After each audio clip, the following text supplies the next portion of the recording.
Shalom Bapak Ibu. Kehidupan manusia semakin hari semakin tua, semakin lemah, semakin tidak produktif, atau semakin tidak bisa berbuat apapun. Bahkan cenderung jika semakin tua justru semakin menyusahkan orang-orang di lingkungannya, menyusahkan anak dan keturunannya. Bapak Ibu, perlu diketahui bahwa manusia diciptakan tujuannya untuk mati. Kita sebagai manusia hanya menunggu tua, sakit dan menunggu mati. Itu sebabnya hidup manusia itu begitu tragis. Bapak Ibu bisa membaca dalam Pengkhotbah pasal 3 ayat 18 sampai ayat yang ke-20. Tentang anak-anak manusia aku berkata dalam hati, Allah hendak menguji mereka dan memperlihatkan kepada mereka bahwa mereka hanyalah binatang. Karena nasib manusia adalah sama dengan nasib binatang. Nasib yang sama menimpa mereka, sebagaimana yang satu mati, demikian juga yang lain.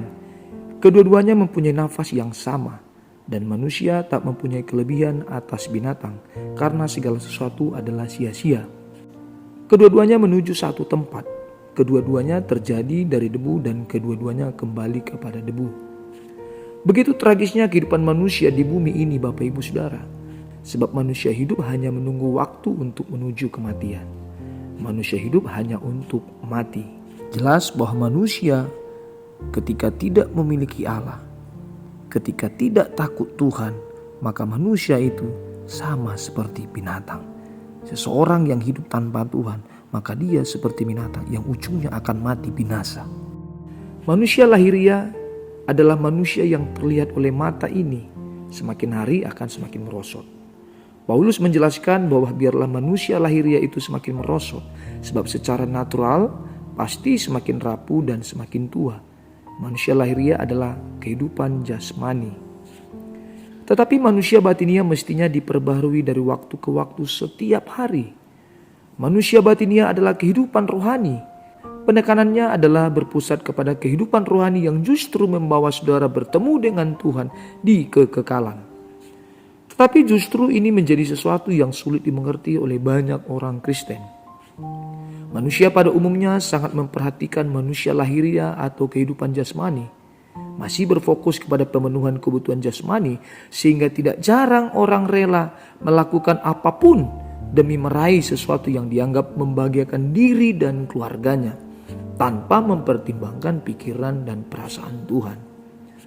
Masih banyak berkonsentrasi kepada apa yang terlihat saudara dengan apa yang bisa dinikmati, sehingga saudara melupakan yang semestinya menjadi pusat perhatian kita, yang justru membawa kita bertemu dengan Tuhan. Tentu yang menjadi pusat konsentrasi kita adalah memperhatikan manusia batiniah setiap hari, memperhatikan kehidupan rohani kita setiap waktu. Di dalam 2 Korintus pasal 4 ayat yang ke-16 sampai ayat yang ke-18. Sebab itu kami tidak tawar hati. Paulus sampaikan, kami tidak tawar hati. Tetapi meskipun manusia lahiriah kami semakin merosot, namun manusia batiniah kami diperbarui dari sehari ke sehari. Apapun masalahmu saudara, itu bukan sesuatu yang penting. Itu bukan sesuatu yang serius. Itu bukan sesuatu penderitaan berat. Kalaupun kemiskinan, sakit penyakit, itu dianggap sebagai suatu penderitaan, maka firman Tuhan jelaskan itu bukan penderitaan berat. Dan hal ini menjelaskan bahwa tidak ada penderitaan berat. Menikah tidak punya anak, ditinggalkan pasanganmu, direndahkan oleh sesamamu saudara, bahkan mungkin direndahkan oleh keluarga, tidak dihormati, tidak diperhitungkan di dalam keluarga, itu pun bukan suatu penderitaan berat. Di dalam 2 Korintus pasal 4 ayat yang ke-17, sebab penderitaan ringan yang sekarang ini mengerjakan bagi kami kemuliaan kekal yang melebihi segala-galanya, jauh lebih besar daripada penderitaan kami. Justru di dalam penderitaan sekarang yang saudara alami mengerjakan kemuliaan kekal yang melebihi apapun yang ada di dunia ini.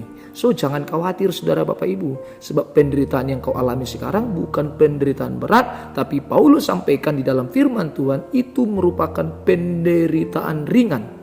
Menjadi ringan sebab Kristus yang menjadi pusat perhatian kita. Tentu di dalam semua pergumulan atau penderitaan saudara saat ini, itu merupakan satu fasilitas atau satu jalan atau satu jembatan untuk kita semakin dekat kepada Tuhan. Dan Tuhan pasti melindungi saudara, tidak mungkin tidak. Perlu dipahami bahwa saudara berlindung kepada Tuhan bukan karena sedang sakit. Saudara berlindung kepada Tuhan bukan karena sedang menderita. Saudara berlindung kepada Tuhan bukan karena mempunyai masalah ekonomi. Saudara berlindung kepada Tuhan bukan karena sedang tidak ada pekerjaan. Bapak Ibu Saudara, perlu dipahami bahwa saudara berlindung kepada Tuhan bukan karena masalah rumah tangga atau bukan karena sedang memiliki banyak pergumulan. Tetapi saya dan saudara mestinya berlindung kepada Tuhan sebab saudara membutuhkan Tuhan. Banyak orang berlindung kepada Tuhan hanya karena memiliki banyak pergumulan. Banyak orang berlindung kepada Tuhan hanya karena memiliki masalah-masalah dunia, masalah pemenuhan kebutuhan jasmani. Banyak orang justru membutuhkan Tuhan karena mujizatnya. Orang tersebut hanya membutuhkan Tuhan karena berkatnya. Ia hanya membutuhkan berkatnya. Ia hanya membutuhkan mujizatnya. Ia hanya membutuhkan kuasanya. Justru itu merupakan satu sikap hati yang menyakiti hati Tuhan. Mereka membutuhkan kuasanya, mujizatnya, berkatnya, tapi justru tidak membutuhkan Tuhan itu sendiri. Jadi kalau saudara memiliki banyak pergumulan, saudara tinggalkan oleh pasanganmu, saudara merasa sedang tertindas, sepertinya tidak ada orang yang mengasihimu, kalaupun saudara direndahkan, kalaupun saudara hidup dalam kemiskinan, tidak masalah saudara Bapak Ibu. Tidak masalah. Kalau kau punya Tuhan semesta alam Bapak Ibu Saudara, kau pasti memiliki segalanya. Kalau kau memiliki Tuhan, kau pasti memiliki segalanya. Percaya dunia akan berakhir saudara. Suatu ketika saudara pasti mati. Tetapi setelah saudara mati, ada pengharapan yang dari Tuhan. Maka suatu ketika engkau akan dibangkitkan dan akan bersama dengan Tuhan Yesus di dalam kemuliaan, di dalam kerajaan Allah. Kemuliaan Kristus menjadi pusat perhatian kita. Bukan kepada sesuatu yang terlihat. Sebab sesuatu yang terlihat dapat binasa.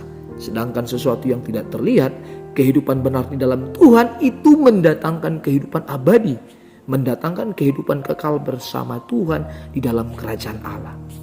Di dalam 2 Korintus pasal 4 ayat ke-18 saudara perhatikan. Sebab kami tidak memperhatikan yang kelihatan, melainkan yang tak kelihatan. Karena yang kelihatan adalah sementara, sedangkan yang tak kelihatan adalah kekal. Untuk itu saudara Bapak Ibu, yuk mari kita memperkarakan, mempersoalkan bagaimana kita hidup benar di hadapan Tuhan. Sehingga apapun yang kita lakukan menyukakan hati Tuhan, membahagiakan hati Allah. Terpuji Tuhan, Tuhan Yesus memberkati.